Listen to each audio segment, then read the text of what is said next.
আসসালামু আলাইকুম and hello everyone, welcome back to our new video. I hope আপনারা সবাই ভালো আছেন। আলহামদুলিল্লাহ আমরা অনেক ভালো আছি। তো চলে আসলাম আপনাদের মাঝে নতুন আরেকটি ভিডিও নিয়ে। তো সকাল সকাল ঘুম থেকে উঠে রেডি হয়ে নিলাম, শাশুড়ি মায়ের কাছে যাচ্ছি। আজকে আমার শ্বশুরের নামে দোয়া ও মোনাজাতের আয়োজন করা হবে, তাই বাসা থেকে নিচে নেমে রিক্সার জন্য দাঁড়িয়েছিলাম। তারপর রিক্সা পেলাম, এখন আমরা চলে যাচ্ছি ওই বাড়িতে। তো আজকের ব্লগে কি থাকে সেটা দেখতে হলে অবশ্যই আমার পুরো ভিডিওটি আপনারা শেষ পর্যন্ত দেখবেন।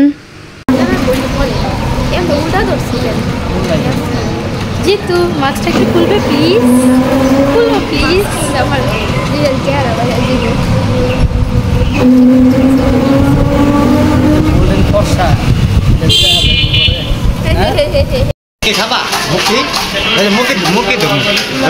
যাই হোক, রিক্সা থেকে নেমে চলে এসেছি মুরগির দোকানে। কিছু কেনাকাটা রয়েছে, তাই ভাবলাম বাসায় যাওয়ার আগে সব কেনাকাটা শেষ করে তারপর বাসায় যাব। তো আজকের এই মিলাদটা আমি আমাদের বাসায় পড়াতে চেয়েছিলাম, যেহেতু আমার শাশুড়ি মা যেখানে থাকে ওইখানে মুস্কানের বাবার সকল আত্মীয় স্বজন, তাই মার বাসা থেকে আজকে মিলাদটা পড়ানো হবে।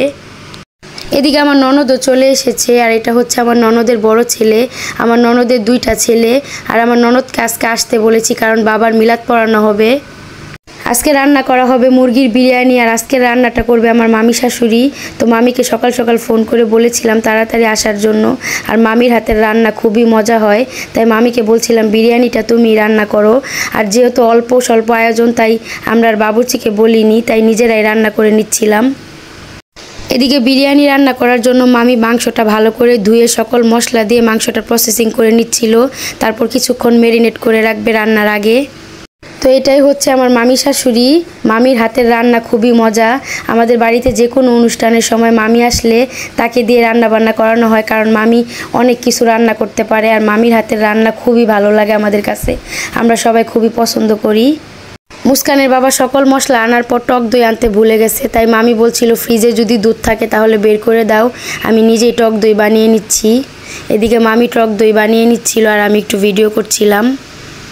যাই হোক, এদিকে রান্না বান্নার প্রসেসিং চলছে, আর আমি মুস্কানকে খুঁজতে গিয়ে বাইরে এসে দেখছি মুস্কান ধুলাবালি দিয়ে তার ভাই বোনদের সাথে খেলছে। দেখে তো আমি খুবই অবাক, কারণ আমার মেয়ে তেমন একটা বাইরে বের হতে পারে না, আর সে ধুলাবালি দিয়ে খেলাও করতে পারে না। তাই মুস্কানের বাবা আমাকে বলছিল বারণ করবে না, খেলা করুক। আর আমার মেয়ে তো ভাই বোনদের পেয়ে মহা খুশি। সে বলছিল মা আমি একটু খেলা করি। আমি বলছিলাম ঠিক আছে খেলা করো। যাই হোক, বাচ্চাদের খেলাধুলা দেখে তো খুবই ভালো লাগছিল, কারণ আমরা এমন একটা সময় পার করে এসেছি। ছোটোবেলায় আমরাও এমন কাদামাটি দিয়ে অনেক খেলেছি, তাই সেগুলোই দেখে মনে পড়ছিল। আর এখনকার বাচ্চারা তো তেমন একটা বাইরে খেলাধুলা করেই না বললেই চলে, কারণ তারা মোবাইল টোবাইল নিয়ে ব্যস্ত থাকে। কিন্তু আমরা একসময় খুবই খেলাধুলা করতাম। আর তার বাবা তো খুবই খুশি, মেয়ে কাদামাটি দিয়ে খেলছে। সে একটু ভিডিও করছিল আর বলছিল তোমার নানাকে বাসায় গিয়ে দেখাবো। তো আজকে হচ্ছে আমার শ্বশুরের মৃত্যুবার্ষিকী, সবাই আমার শ্বশুরের জন্য দোয়া করবেন।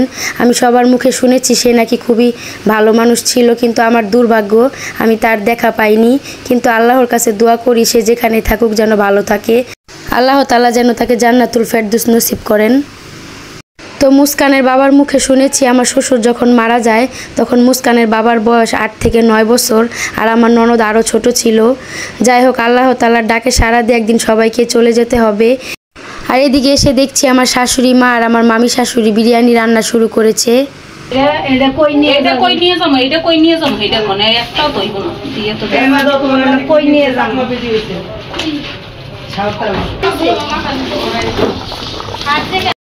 আমি নিয়ে গেছি বাসায়, মার একটা চেয়ার আসছিলাম না, নিলাম কদিন আগে।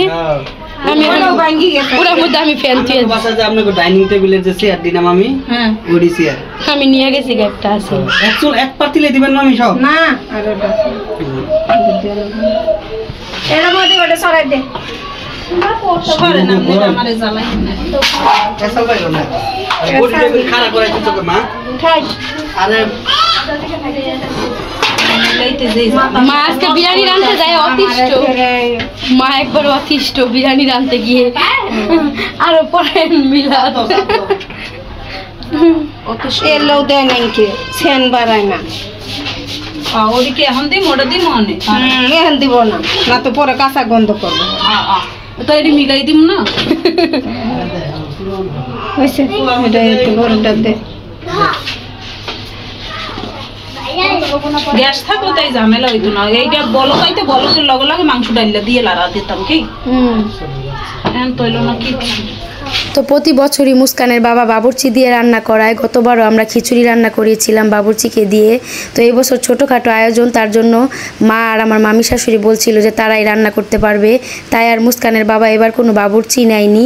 আর কিছু মাদ্রাসার ছাত্রদেরকে বলা হয়েছে বাসায় এসে মিলাদ পড়িয়ে খাবার খাওয়ার জন্য। যাই হোক, রান্না শেষে মিলাদ পড়ানো হয়েছে, এদিকে মাদ্রাসার বাচ্চাদেরকে খেতে দেওয়া হয়েছে।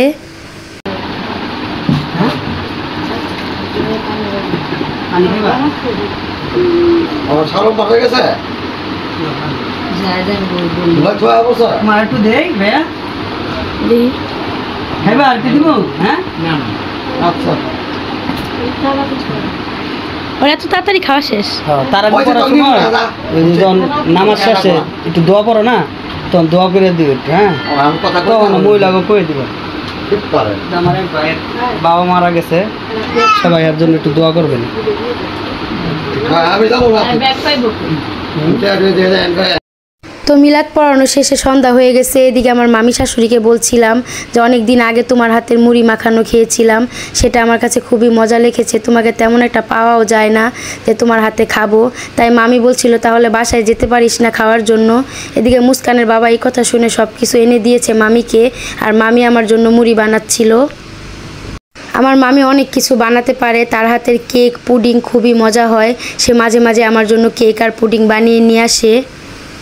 যাই হোক, মামির হাতে মুড়ি মাখানো খেয়ে সবার কাছ থেকে বিদায় নিয়ে এখন বাসায় চলে যাব।